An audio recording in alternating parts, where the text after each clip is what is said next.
giving the shots to those people, to those players na hindi naman gano'n, but they can try. Si CJ Perez, si Aguilar, nakikita ko binibigay yung rate points, pinapashoot, di ba? Ngayon, tentative, even Octana, tentative, dapat huwag gano'n. Nandiyan na sila, okay, gawin na nila kasi yun yung talagang gagawin sa kanila. They will let them, the other country, the other teams will just let Philippines beat them sa outside shooting. Kasi nakaklag yung lane. Hirap si Justin Brownlee. Pare, kada drive ni Justin Brownlee, parang nilalabas na effort. Ganun, 40 minutes yan. Pagpalagay mo na laro ng 35 minutes yan. Pare, sa third quarter pala, bakit na yung brand ni Justin Brownlee sa hirap eh. Pagod. Nakakapagod din. And Scotty Thompson, nahihirapan din eh. Kasi ang nakikita ko dyan, yung line ni Coach Tim Cone, di ba? Ang medyo maganda nilalaro dito, lalo si Jordan, siyempre si Brownlee, si Scotty, si Junmar, okay, si Aguilar, si Perez, nakaka-shoot sila. Pero siyempre, yung kailangan yung bench support eh. Okay? Sana tumulong so. Ang isa pa, parang tingin nawawala dyan yung Kwame. Hindi ganun yung laro ng Kwame nung dating nasa siya, di ba? Sa Gilas as a naturalist eh.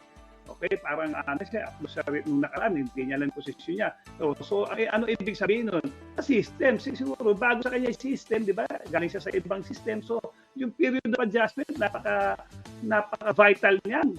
Okay, sa isang team, kailangan na kung konti lang ang preparation time niyo, it's how fast, di ba, na makakapasok ka sa sistema. Hindi naman ganun nakakapasok. Maaring sa ensayo, pwede mong magawa, makasunod, pero kailangan mo series of exhibition games eh. Marami para siyempre makikita ni Coach Tim kung nakapag-adapt ka na ba, nakapag-adjust ka na ba ng gusto, di ba? From there, naiikot niya ano mga tamang mga kombinasyon, mas mailalagay ko na position to, area, itong play na to na it will fit the game of this player, di ba? So yun yun na naging problema ng Gilas. Pero ang isang maganda kahit pa paano, hindi daran eh. Nai-all nga nila yan eh.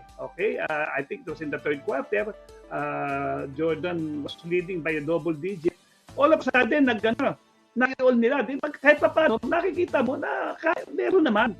Kaya lang, after that, mag-10-0 naman ulit si Jordan.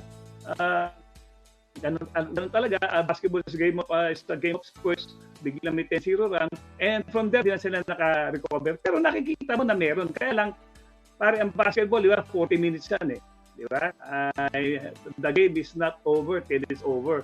So dapat, yung consistency sa laro, kailangan nandiyan 48 minutes. Kasi nga, di ba, nung nakaraan pag nanonood tayo ng World Cup dito, nagkakatalo sa last 1 minute. Talagang di kita niya. Sarap manood ng World Cup. Lalo din yung mga accident film. Even yung Philippines natin against Dominican Republic. Di ba?